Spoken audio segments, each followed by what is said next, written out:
두려움. 여러분, 저와 친구들 그리고 부모님, 우리 모두는 끊임없는 두려움 속에서 살고 있습니다.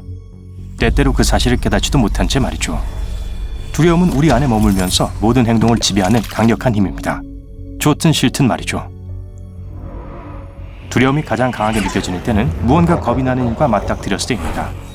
어두운 골목길에서 따라오는 낯선 사람, 갑자기 침묵을 깨고 들려오는 요란한 소리, 길을 건널 때 미친 듯이 경적을 울리는 차. 그러나 진정한 두려움은 그보다 훨씬 깊고 음흉합니다. 여러분은 아마도 정말 자신 없었던 과목의 시험을 보고 나서 그 결과를 기다리며 제정신이 아니었던 심정을 경험한 적이 있었을 거예요. 평소와 다름없이 하루를 보내지만 마음 한구석에는 여러분을 갉아먹는 듯한 느낌이 있습니다. 여러분이 실패했고 창피한 패배자라고 속삭이는 듯한 목소리죠. 그리고 마침내 시험 결과가 발표되면 결과에 상관없이 큰 안도감이 느껴집니다. 공포에는 여러 종류가 있습니다. 본능적이고 동물적인 공포가 가장 기본적이죠. 목숨에 대한 위협과 고통에 대한 두려움은 자기 보존의 수단입니다. 호소공포증처럼요.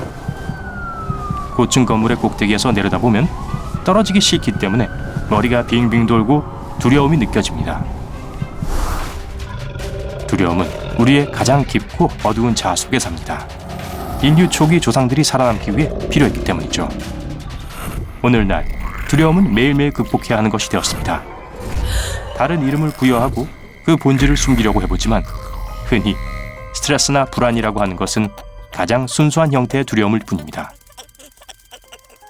생리학적으로 봐도 즉각적인 위험에 대한 공포와 스트레스의 압박은 같은 호르몬에 의해 야기됩니다. 아드레날린과 코티솔이죠. 이 호르몬들은 위협을 극복하도록 기운을 북돋아주지만 너무 오랫동안 지속될 경우 심장, 혈액, 혈당 수치를 엉망으로 만들고 친구에서 적으로 돌변합니다. 우리 인간은 극도로 복잡한 존재이며 동물들이 상상조차 할 수 없는 것들을 두려워합니다. 악몽이나 공포 영화에 나오는 생명체를 말하는 것이 아닙니다. 삶 자체에 대한 공포를 말하는 거예요. 어린 시절부터 우리는 무의식적으로 두려움을 갖도록 가르침을 받습니다. 유아 시기에는 벌을 받을 수 있다는 두려움에 올바른 행동을 배웁니다. 아이들은 부모에게 혼날까봐 좋은 성적표를 가지고 옵니다.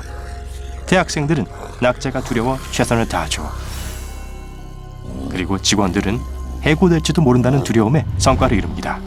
성공한 사업가들조차도 운이 다해서 재산을 잃을까봐 두려워합니다.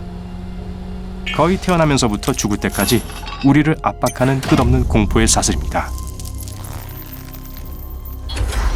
하지만 이러한 공포의 근본에는 단순한 진실이 있습니다. 모두 조건화에서 비롯된다는 사실이죠. 그것은 아마도 인간 본성의 가장 무서운 부분일 거예요. 이러한 학습된 결과에 대한 두려움이 없다면 우리는 죄책감 하나 없이 끔찍한 일을 저질 거예요. 우리가 사회 내에서 정해서 따르는 도덕 규범은 벌을 받을 수도 있다는 두려움에 바탕을 두고 있습니다. 여러분이 초능력을 가지고 있다고 상상해보세요. 어떤 능력이라도 좋아요. 예를 들어 엄청난 힘을 가진 천하무적이라면 영웅이 되어 약자를 구할 수 있겠죠. 하지만 그 대신 은행 금고를 털어서 돈을 갖고 달아나는 자신의 모습이 잠시 머릿속을 스치지 않을까요? 아니면 학창시절 날 괴롭히던 사람에게 복수를 하는 상상은 어때요? 이런 생각들은 금방 떨쳐버릴 수 있지만 진리를 피할 수 없습니다. 여러분을 구속하는 유일한 것은 양심이라는 진실 말이죠. 더 간단히 말하자면 결과에 대한 두려움입니다. 물론 그런 초능력이 불가능하다는 사실 때문이기도 하고요. 어렸을 땐 우리가 불멸의 존재라고 믿고 온갖 우여곡절이 가득한 삶을 열심히 산 것 같았죠. 하지만 일단 인생이 영원하지 않다는 것을 알게 되면 우린 두려움에 떨게 됩니다. 삶을 제대로 살고 있는지 생각하지 않을 수 없게 되죠. 이 세상에 나만의 흔적도 남길 수 없다면, 내 인생이 쓸모없다면, 내가 내일 죽어도 아무도 날 기억하지 못한다면, 이러한 본질적인 두려움은 우리를 앞으로 나아가게 하고 제지하기도 합니다. 사랑 고백같이 인생에서 어떤 중대한 변화를 일으키고 싶을 때 여러분의 내면에서는 두 가지 두려움이 여러분을 갈팡질팡하게 만듭니다. 하나는 여러분이 너무 수줍음이 많고 너무 작고 너무 보잘것없기 때문에 거절당할 것이라고 말합니다. 여러분보다 더 나은 사람이 많다면서요. 다른 하나는 감정을 고백하지 않으면 어떻게 될까 하는 두려움입니다. 영원히 혼자일 수도 있고, 여러분이 사랑하는 사람은 다른 사람을 선택할 것이고, 여러분은 용기를 내지 못한 것을 자책하겠죠. 결국 둘 중에 하나의 두려움이 이기게 되고 여러분은 그 선택의 결과에 따라 살게 됩니다. 하지만 오해하지 마세요.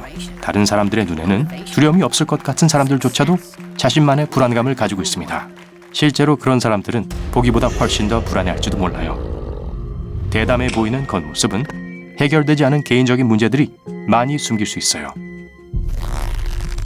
다른 사람들을 괴롭히고 자주 싸움에 휘말리는 사람은 세상에 대한 억누른 분노를 그런 방식으로 쏟아내는지도 모릅니다.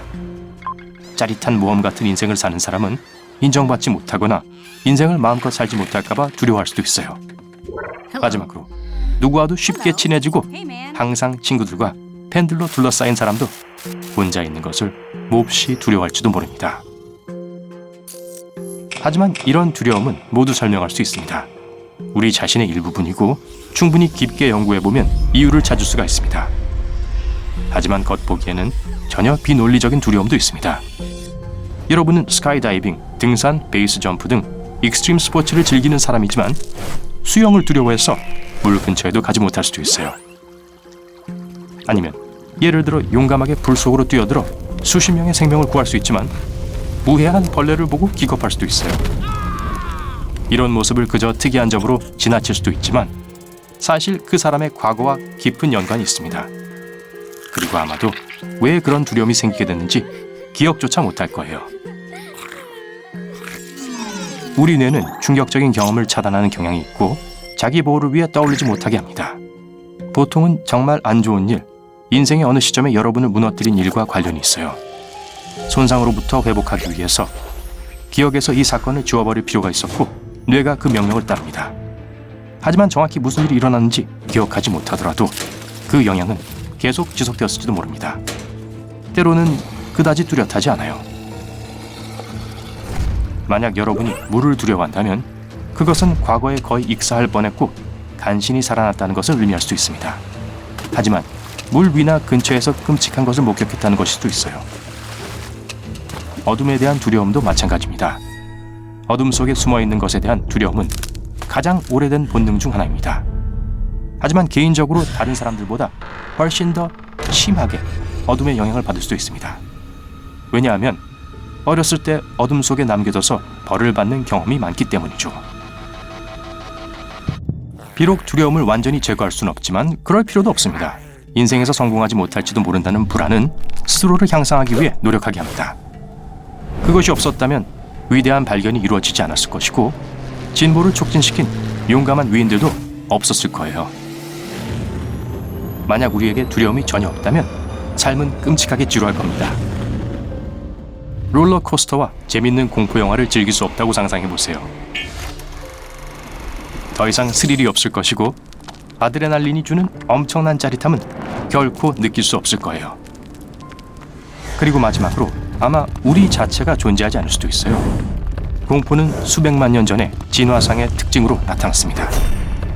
우리 조상들이 주변을 적절히 점검하고 감당할 수 있는 포식자와 싸우거나 훨씬 더 강해 보이는 적으로부터 도망칠 수 있게 해주었습니다.